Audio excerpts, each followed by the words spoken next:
মন বলে যে অবশ্যই নির্বাচন হতে হবে, মাথা বলছে হলো নির্বাচনের পরিবেশ এই দেশে নাই। এবং গত কয়েকটা দিনে যা কিছু ঘটেছে যদি মোটা দাগে আমাকে দায়ী করতে হয় আমি এজেন্সিগুলোকে দায়ী করব।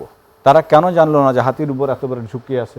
প্রথম আলোর উপর একটা মব তৈরি হবে, গানম্যান দেওয়া হচ্ছে, যারা হিট লিস্টে আছেন সরকার সেটি বলছেন। এখন একজন প্রার্থীর গানম্যান দেওয়া হলো, তাহলে ভোটাররা কি কতটুকু নিরাপত্তায় থাকলো? আসলে ভোটাররাও তো মনে করতে পারে যে তার উপরেও হামলা হতে পারে। সেই নির্বাচনী নিরাপত্তা পরিবেশটা এখন পর্যন্ত তৈরি করা গেল না কেন?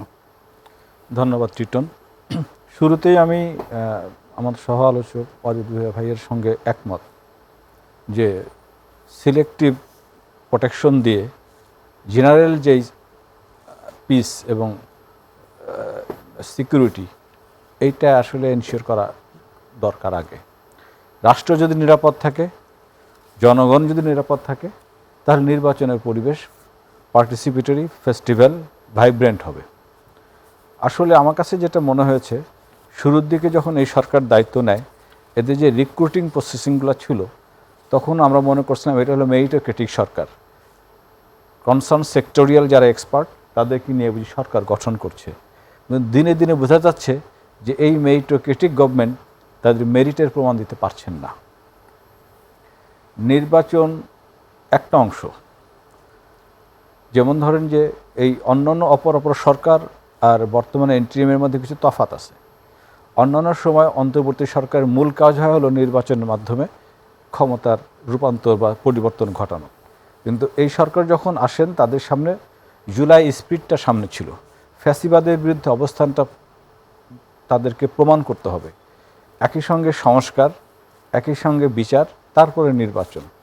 এখন দেখেন সরকার যে জায়গাটা যাচ্ছে, যদি সহজ করে আমি একদম মোটা দাগে বলি যে এই ইনকলাব মঞ্চের আহ্বায়ক হাদির উপরে যে হুমকি রয়েছে এটা বারবার হাদি জানিয়েছে, রাষ্ট্রকে জানিয়েছে, এবং তারা আইনানুগভাবে ব্যবস্থা নেওয়ার জন্য থানায় জিডি করেছে।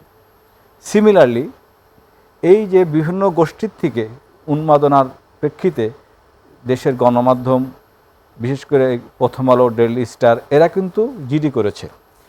যখন হাদি তার নিরাপত্তার জন্য থানায় জিডি করলো, প্রথম আলো, ডেইলি স্টার তাদের প্রাতিষ্ঠানিক সুরক্ষার জন্য তারা সরকারের যথাযথ কর্তৃপক্ষের কাছে গেল। যাওয়ার পরে এই যে একটা এনার্কি তৈরি করা হলো, এই সংশ্লিষ্ট থানাগুলোতে কি ব্যবস্থা নেওয়া হয়েছে? আপনি বলছেন যে সংশ্লিষ্ট গণমাধ্যমগুলো জিডি করেছে এবং হাদিও জিডি করেছিলেন, কিন্তু নাহিদ ইসলাম যিনি সরকারের একটি পার্ট ছিলেন, এক সময় মন্ত্রিসভার সদস্য ছিলেন, এবং তিনি কিন্তু আজকে এটি বলেছেন প্রথম আলো ডেইলি স্টারের উপর হামলার বিষয়ে। তিনি বলেছেন যে সরকারের ভিতরের একটা অংশ সংশ্লিষ্টতা রয়েছে। আমি এখানে আসছিলাম, জিডি করে লাভ কি? আসলে আপনি এখানে আসছিলাম। জি, প্রথম কথা হলো নাহিদ ইসলাম তথ্য সম্প্রচার উপদেষ্টা ছিলেন, গুরুত্বপূর্ণ একটা দায়িত্ব। উনি এই সরকারের একটা পার্ট ছিলেন। আমাদের দেখা আর ওনার দেখার ধরনটা স্বাভাবিকভাবে একটু তার দেখাটা আরও গভীর হবে। উনি যদি মনে করেন যে এই ভালনারেবল সিচুয়েশন বা অস্থিতিশীলতার ক্ষেত্রে স্টেটের মধ্যে যে ডিপ স্টেটের ভূমিকা থাকে, হয়তো সেই বিবেচনায় উনি বলছেন। এবং এই জায়গাগুলো যদি নিউট্রাল করা না যায় তাহলে আক্ষরিকতা সরকার চায় কিনা যে নির্বাচনটা হোক।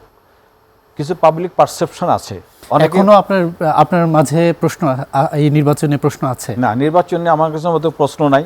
তার কারণ নির্বাচনই একমাত্র ক্ষমতা পালাবদলের পথ। অতএব না, নির্বাচন হবে কিনা সে বিষয়টা আমি একটু বলি। অতএব মন বলে এক, মাথা বলে এক আর এক। মন বলে যে অবশ্যই নির্বাচন হতে হবে, মাথা বলছে হলো নির্বাচনের পরিবেশ এই দেশে নাই এখন পর্যন্ত। তাহলে কি হবে? তাহলে আপনি নির্বাচনের কথা বলছেন যে পথ একটাই, সেটা হলো আইন শৃঙ্খলা পরিস্থিতির উন্নতি করতে হবে। জনগণের মধ্যে নিরাপত্তার যে আস্থা, এটা সরকারকেই প্রমাণ করতে হবে। জনগণ যদি সুনিশ্চয়তা পায় যে সে তার আজকে গানম্যান প্রার্থীকে দিচ্ছেন, আমি যদি বলি যে আমি ভোটার, আমার ভোটাধিকার প্রয়োগ করার জন্য আমার গানম্যান লাগবে, আমার সিকিউরিটি লাগবে, এই দেশের 12 কোটির উপরে ভোটার, তাদের সুরক্ষা আপনি কীভাবে দিবেন? এভাবে ইন্ডিভিজুয়ালি হবে না। আপনাকে সার্বিকভাবে এই দেশের মাটিকে শান্তিপূর্ণ রাখতে হবে। যারা অস্থিতিশীলতা তৈরি করে তাদের সংখ্যা খুব যে বেশি তা না, এটা সরকারের অজানা থাকার কথা না। এবং গত কয়েকটা দিনে যা কিছু ঘটেছে যদি মোটা দাগে আমাকে দায়ী করতে হয় আমি এজেন্সিগুলোকে দায়ী করব। তারা কেন জানলো না যে হাতির উপর এত বড় ঝুঁকি আছে?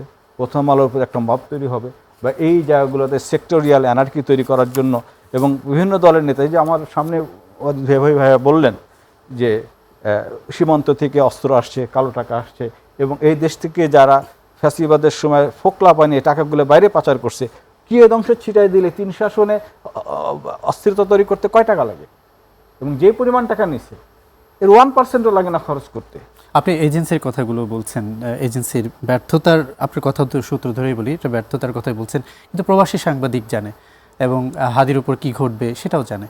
প্রবাসী সাংবাদিক যদি জানে তাহলে এজেন্সিগুলো আসলে জানতে আমি পারছে না আপনাকে কেন? সহজ করে বলে দিই, প্রথম কথা যেটা সেটা যেটা প্রবাসী থেকে কে কি করলো না করলো সবার একটা মতলব থাকে, করেছে তো আসলে। সবারই একটা মতলব থাকে। জি। আমি মনে করি না যে তাদেরটা অমুক অমুক বাইরে থেকে কি বললো এগুলো ফুটেজ খোর, কিংবা তাদের ভিউয়ার কারেক্ট করার জন্য তার অনেক ধরনের অনেক কথা বলতেই পারে।